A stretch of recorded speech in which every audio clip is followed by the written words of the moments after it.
So welcome to this new lecture room. I hope you enjoy it. I'm still experimenting with the filming of these lectures, so please, I appreciate your patience. Now, today we're going to start the second half of the course. So welcome to Vector Calculus, everybody.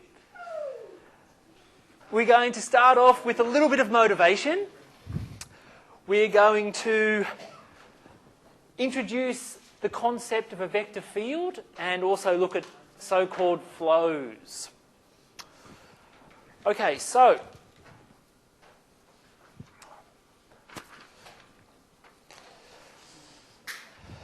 the basic history of vector fields, the basic concept, it's come out of modelling.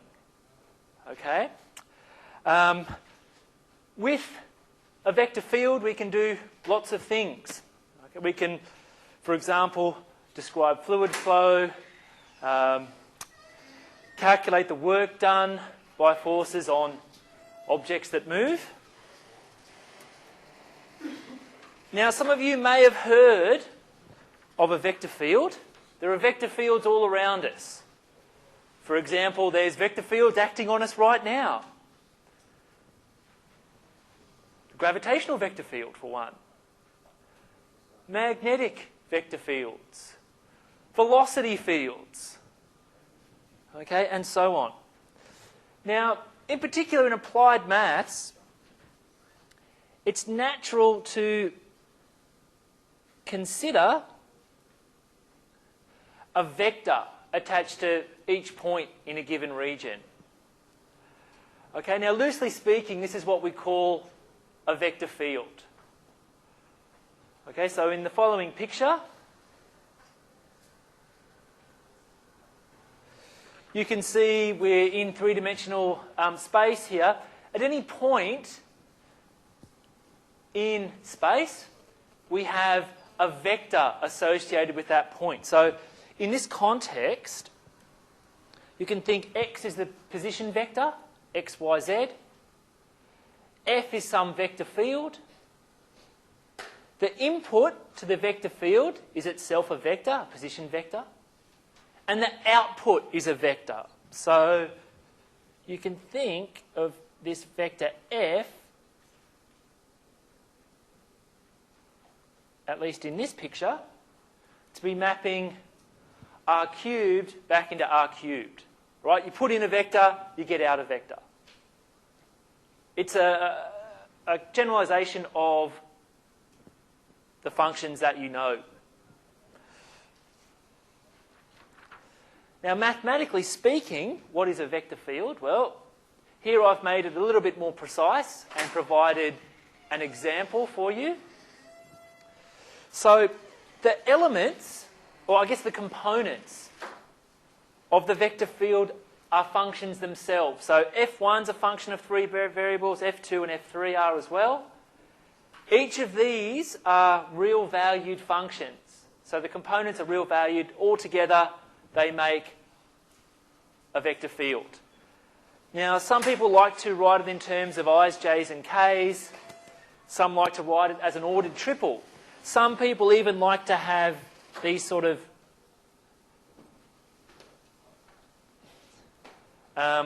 straight-edged brackets. Yeah. So here's a particular vector function for you. It's fairly arbitrary. I've just chosen it. Doesn't have to mean anything. Put in any x, y, z in 3 space. It spits out a vector. Okay.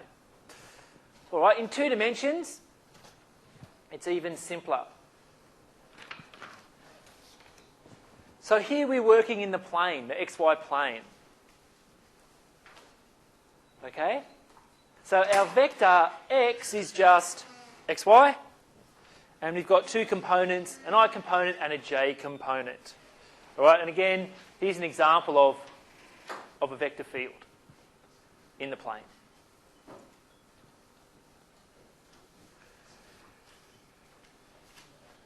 All right, so here's a picture of just an arbitrary vector field. At any point in the plane, you have a vector associated with that point. Okay? All right. So I mentioned modelling. Let's consider a few very simple examples for our study. In this particular situation, we have a velocity field of a fluid, for example. Okay? So at any point inside this pipe, we have a vector associated with that point. You can see down this end of the pipe, the vectors have greater magnitude than, say, up here. So that would mean, of course, that the particles at this end of the pipe have a higher speed than the ones at this end of the pipe. Okay?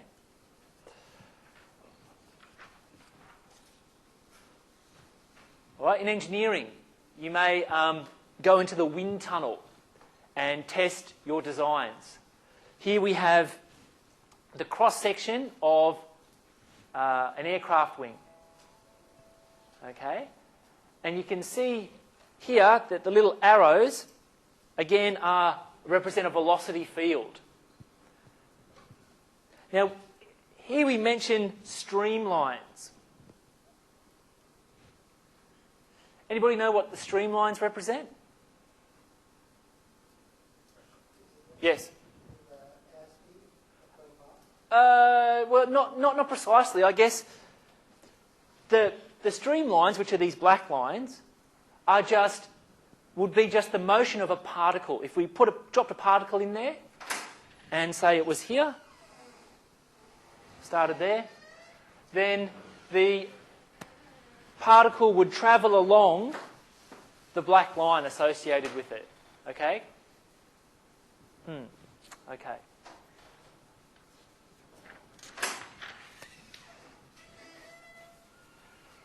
All right, again, here's a very simple example. You've got fluid draining from a tub. Here are the vectors associated with the vector field. Looks like there's some sort of rotation going on there. Okay, again, we can use a vector field to describe that flow there.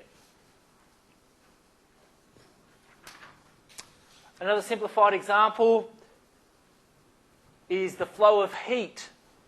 Okay, if you have, for example, a piece of metal and you heat one end and you cool the other end, then the heat will flow from hot to cold.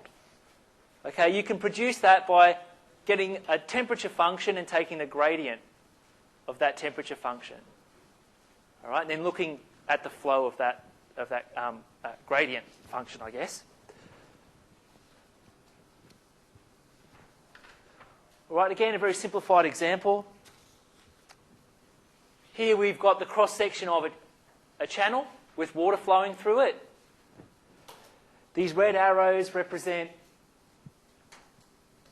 for example, a velocity field at any point inside the channel. And you can see as the channel contracts, the arrows get longer, and so the speed would increase. Okay. This is a particularly interesting way of sketching vector fields.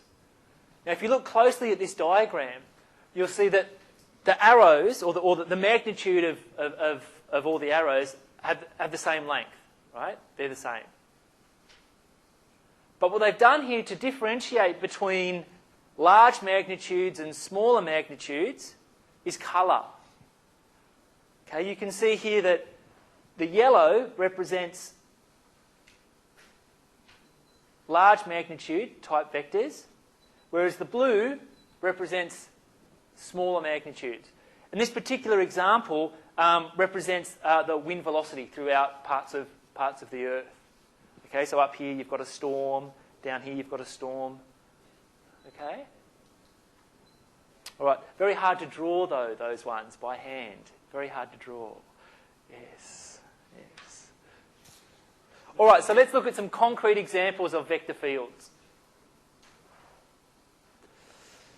This particular example is called a radial field. It's very, very simple. you can see as we move away from the origin, the magnitude increases and all the vectors are pointing away from the origin. Okay?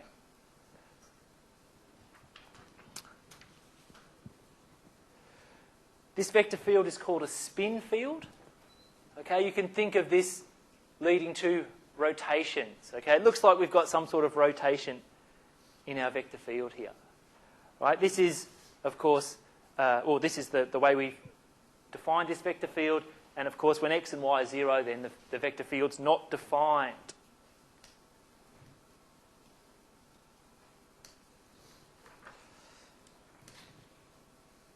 So here is the situation of the first vector field I showed you with negative signs in it. Basically, it's the same vector field, but the direction of the arrows is reversed.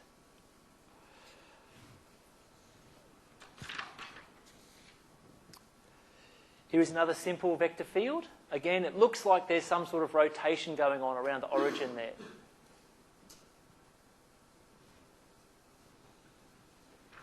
Okay, so here we come to a few examples.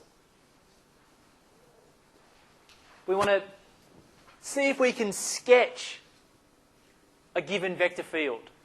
Okay? Sometimes it's quite straightforward, sometimes it's not so straightforward. Okay? All right. So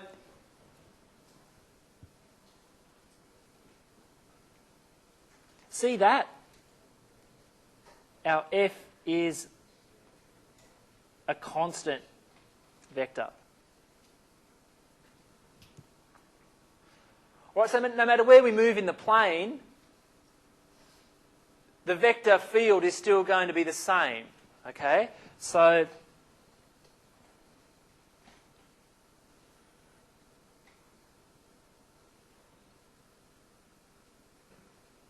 if I wanted to sketch that, it's very easy.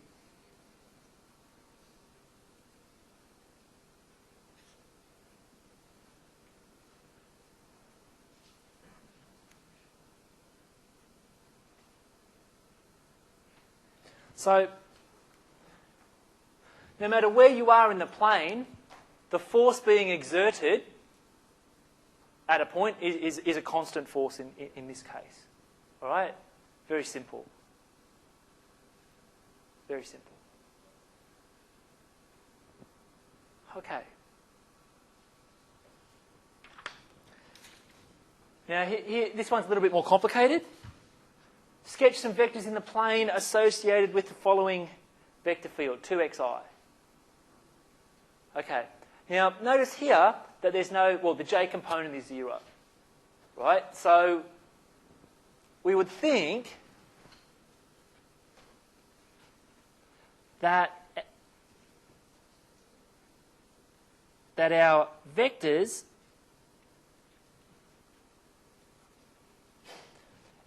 will only have an I component, and thus they need to be parallel to the x-axis.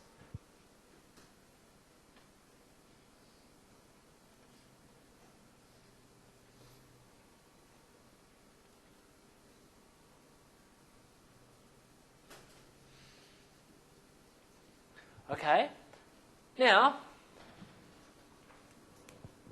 as x increases, so must the magnitude of f. As f decreases to 0, the magnitude of f will also decrease. If x is positive, then these vectors will be pointing one way, and if x is negative, they'll be pointing the opposite way. Right? So let's see if we can put all that information together.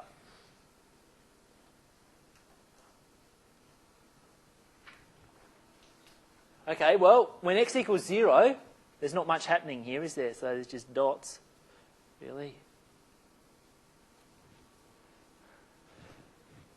Oh, parallel. Okay. Now, if x is positive,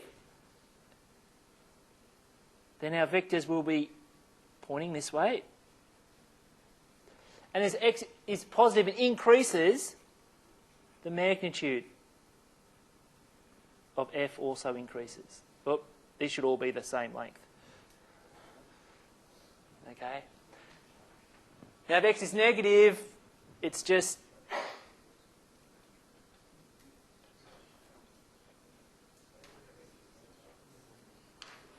the same situation reversed.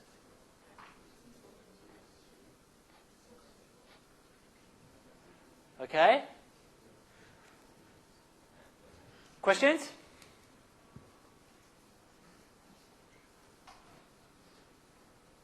Okay, so if you spend a little bit of time than I do on drawing these, you can get a more precise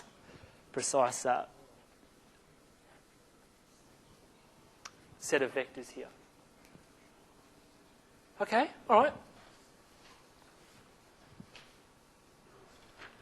So here we're asked to sketch the vectors in the plane associated with the following vector field. Very similar to the previous example. Okay. Here we've only got a j, well, the I component is 0. And as x increases, the magnitude of f will also increase. As x decreases, the magnitude of f will decrease. We just need to be careful about whether x is positive or negative. So,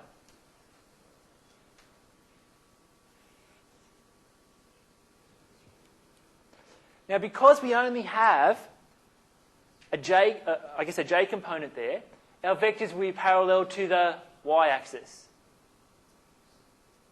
Right? Okay. All right, so when x equals 0, we're going to have 0 there.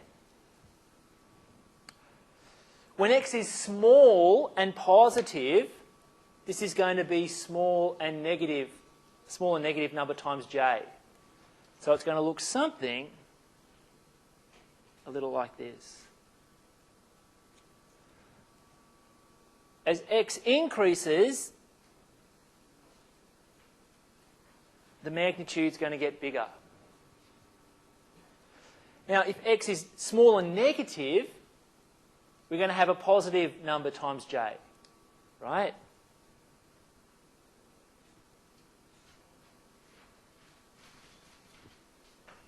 And as x increases to the left, the magnitude is going to increase as well.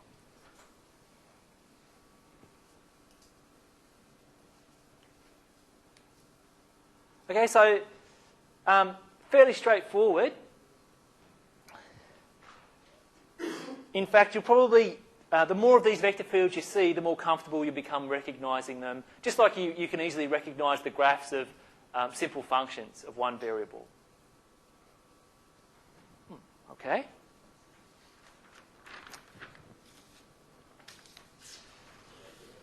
Okay, sketch some vectors in the plane associated with the following vector field. Now, I've cheated a bit with this one.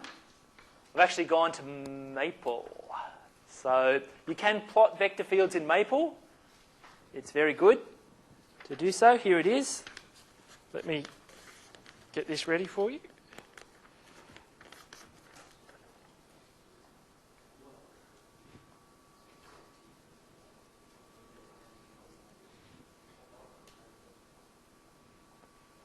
All right, so the command is the field plot command. Okay?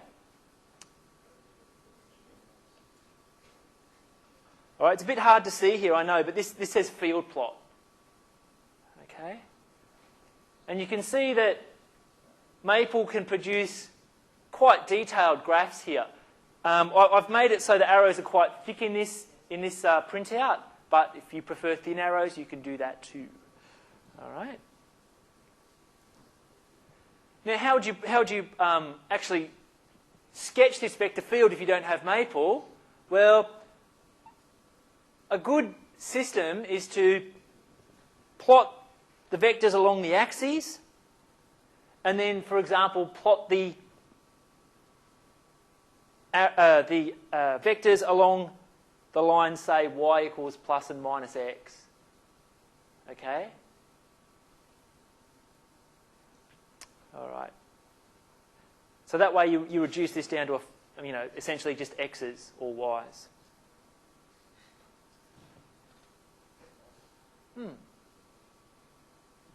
Okay. Now, big question. Why do we need vector fields? I said at the start of the lecture that they're good for modelling, right? But how are they good for modelling? What can they do that, say, functions of one variable or real valued functions of many variables, what can vector fields do that these things, those other things can't do? Well, I'm glad you asked. I really am. Now, a real valued function can change in just one of two ways. It can increase or it can decrease, right? However, vector valued functions can change not just in magnitude, but also in direction. Okay? And the rate of change is not just a single number, but is itself a vector. Now, at the start of the lecture, I also mentioned vector calculus. Welcome to vector calculus. What do we mean when we say rate of change for a vector field? That's a bit... we haven't really talked about that yet. You know what a rate of change is for a function of one variable that's real valued? But what about these vector fields? Well, that's part of what we're going to set up in the next few lectures. We're going to define certain derivatives of vector fields. Okay? All right, an important problem associated with vector fields is the following. Suppose you're given a vector field. Can you determine the so-called flow lines associated with the vector field? So let's go back to our pipe example. Suppose at this point we have a velocity field, right? Well, I guess anywhere in the pipe, but this is our point of interest. Right? If we're given, say, a velocity field, can we calculate the motion of a particle in the pipe? Okay, so there's a velocity vector acting on that particle. The particle is flowing through the pipe. Can we actually determine the path of the particle? That's an important problem. Well, the answer is yes. We can. And it comes down to the following equation. If f is a vector field, we call a path, c of t, a flow line for f if the following differential equation holds. Okay? So essentially this is a problem from differential equations. What we're looking here is to find the solution, c of t, which is a vector valued function of one variable, t. So what I'm going to do now is present some real simple problems to answer the question I posed earlier. But geometrically, what's going on here?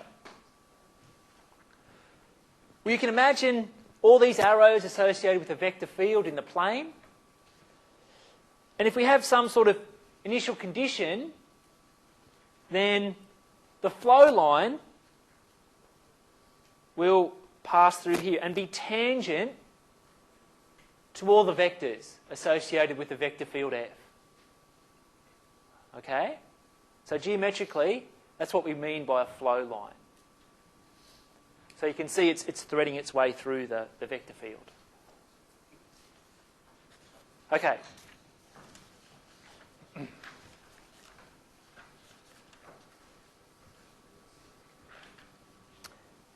Determine the flow lines of this vector field.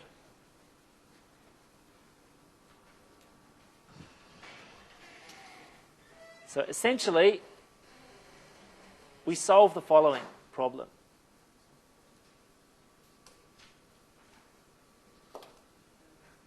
So we want to solve this differential equation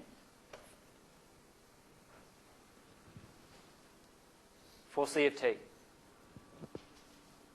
Okay? Now,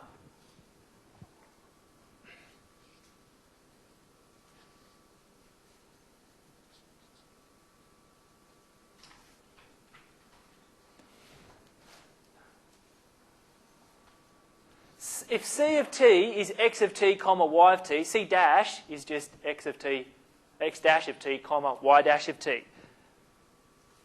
So I guess I should put what C is up here.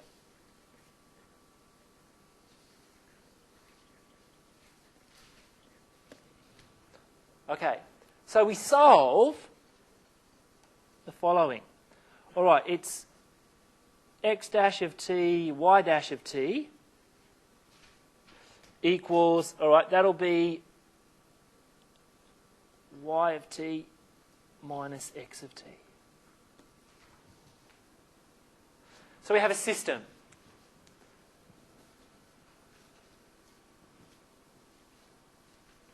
So how can we solve it? Well, we can transform this equation into a differential equation involving only x and y.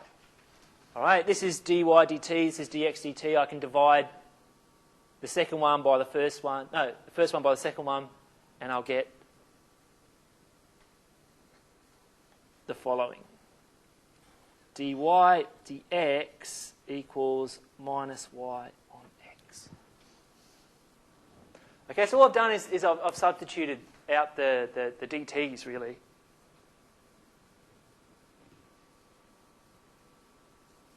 So now I've got a first order separable differential equation, separate the variables and integrate, right?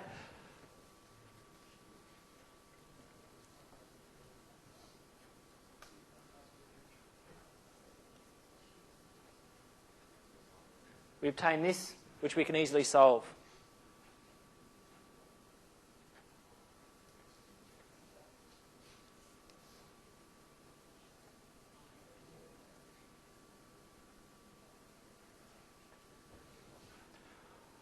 All right, so what's our flow lines going to be?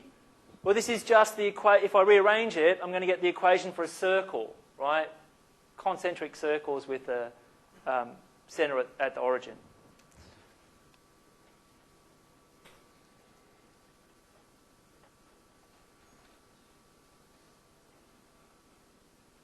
Oops. So what are we going to? I'll put down k naught. Okay, k naught's a constant. So our flow lines then are concentric circles.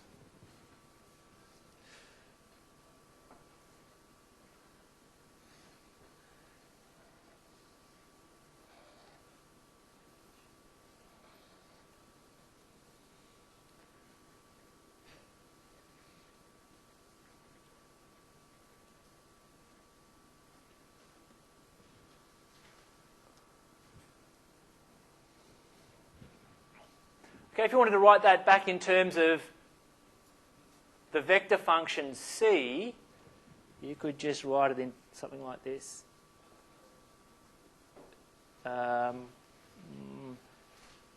Let's say L naught cos t sine t, where L naught's a constant. Okay? We're given a vector field. We want to determine the flow lines. Yes, Joel. Yes, they do. Yeah, I haven't talked about that yet. Okay. Let's talk about that now.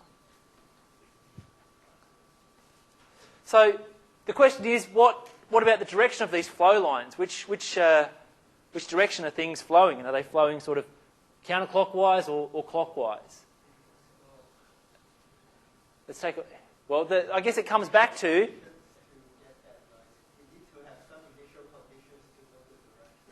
No, I don't think so, Godfrey. It comes back to the vector field.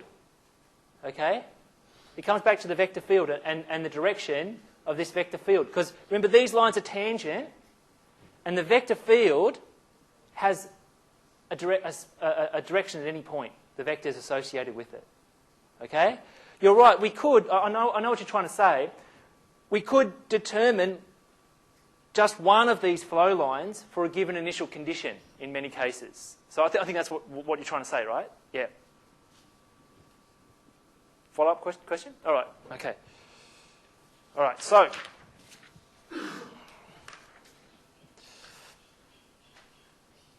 Determine the flow lines for this given vector field. Now, you could use the method that I showed you on the previous problem. You know, eliminate the dt's and turn, I guess, two differential equations into one. But for this one, it's actually just very straightforward. You don't need to do that. So what are we going to? In this case, we're going to solve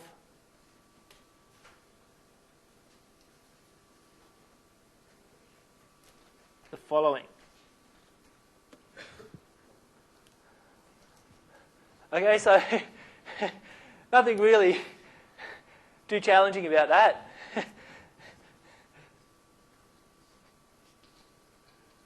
We obtain exponentials, right?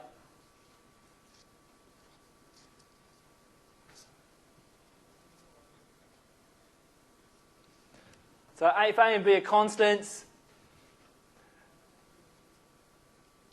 so what are we going to get there?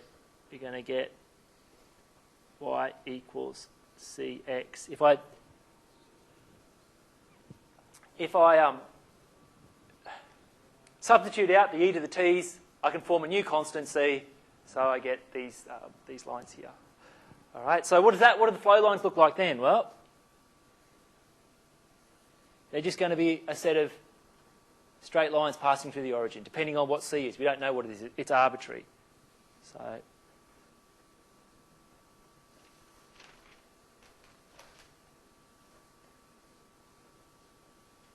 So the flow lines are straight lines. Oops, dyslexic.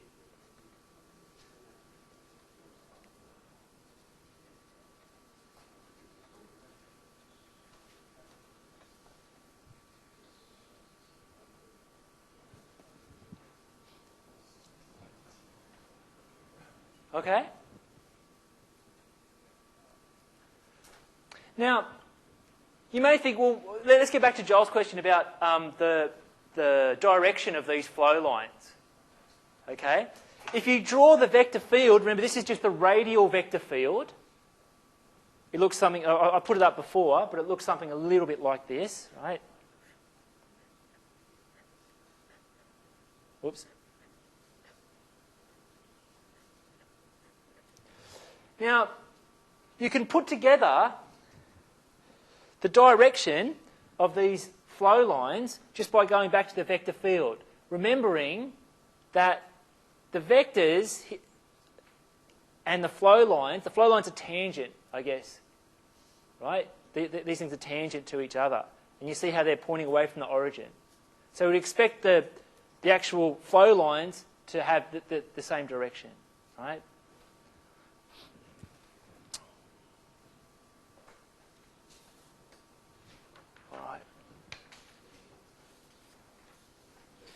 Okay, here's another problem.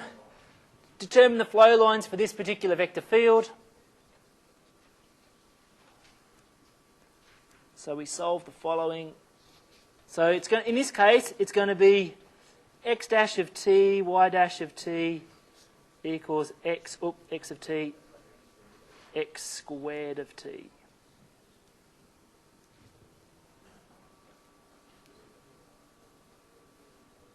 Okay, so in this case, I'm going to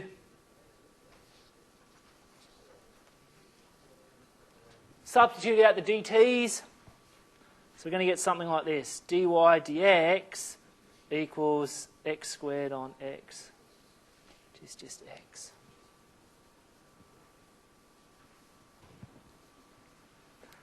Okay, so again, very easy to solve.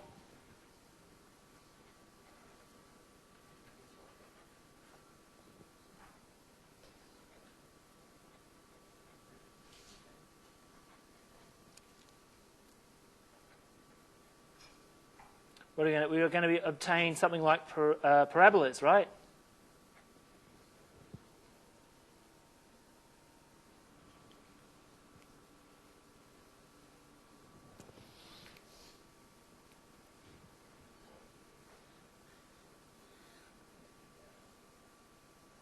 Oops. Yep.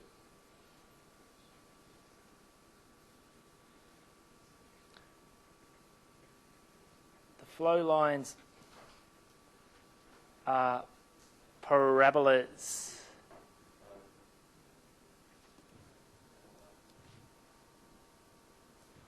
Okay, so as you can see, these problems aren't too hard to solve, but in general, it's impossible to calculate the flow lines explicitly. So given a vector field, say something that's highly nonlinear, it's very difficult to calculate the flow lines, and numerical methods are used for these things. But you'll see more of that in third year when you do sort of more advanced differential equations courses.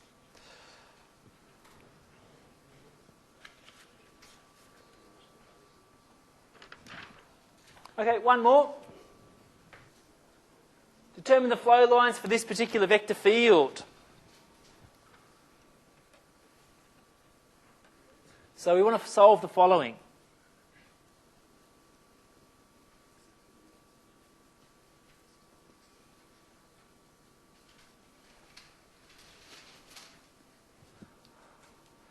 Okay, again, we can substitute or cancel off the dt's by putting y dash over x dash.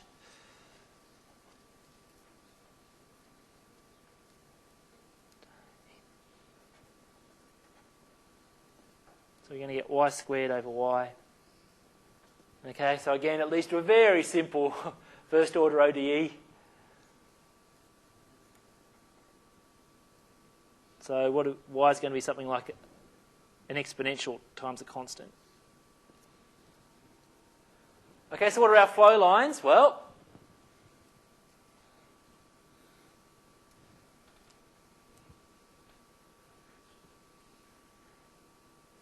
if A is positive, you're going to like that.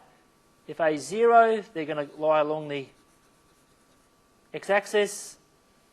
And if A is negative, they're going to look like this.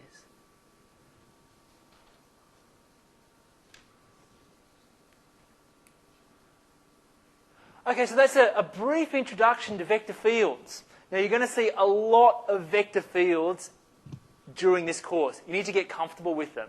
You need to be able to draw them, just like you would be able to draw a quadratic equation in the xy plane. Okay, you need to also really understand the difference between a vector field and a scalar field. So to give you an example, anyone still going on this one?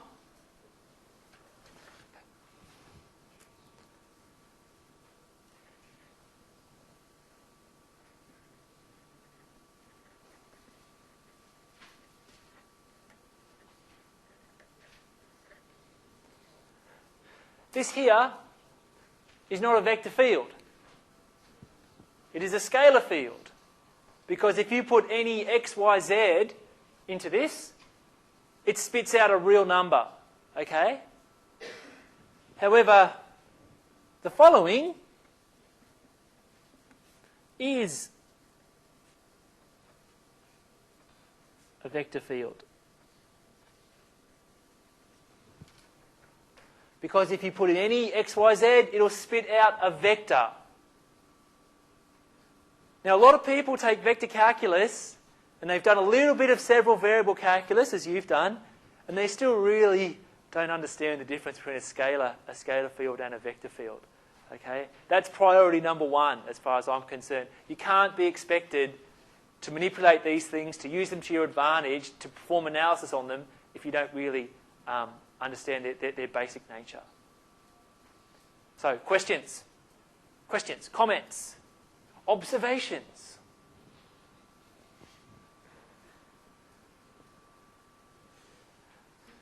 What do you think, Sebastian? Yes? Yeah? Now, today's lecture is very simple, but what we're going to do tomorrow is try to answer the question, how do we differentiate a vector field? How do we differentiate a vector field? And should that derivative be a vector, Or should it be a scalar? Or can we have both?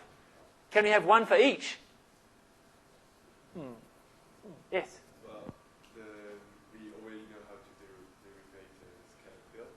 Yes? So, With partial derivatives, right? yeah, we can... So we Or can, gradient, yes? Yeah, so we can differentiate the vector fields by differentiating each component function. Yes, you could do that. Is that useful, though? No. Nah. But, I mean, like, wouldn't it be just one definition of... Sure, it would be one, yes. So if you went up to this vector field here, and you differentiated each component, for example, and then wrote it as another vector, yeah, that would produce some sort of derivative. Okay? The question is it important for modelling purposes? Does it mean anything? Okay? So the subject of tomorrow's lecture, we're going to look at something called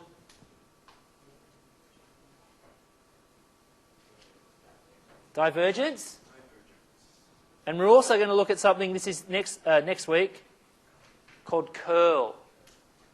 Now, in the first half of this course, you would have seen something called the gradient, or grad. Now, it's kind of like a derivative. It took a scalar field, and it gave you a vector after you took the grad of this scalar field. These two can be applied to vector fields. The first one gives you a scalar field. The second one gives you a vector field. So you can think of these things as analogues of dot product and cross product. I'm abusing the general gist of it though, so I think I'll leave it there. All right. So I'll see you all tomorrow.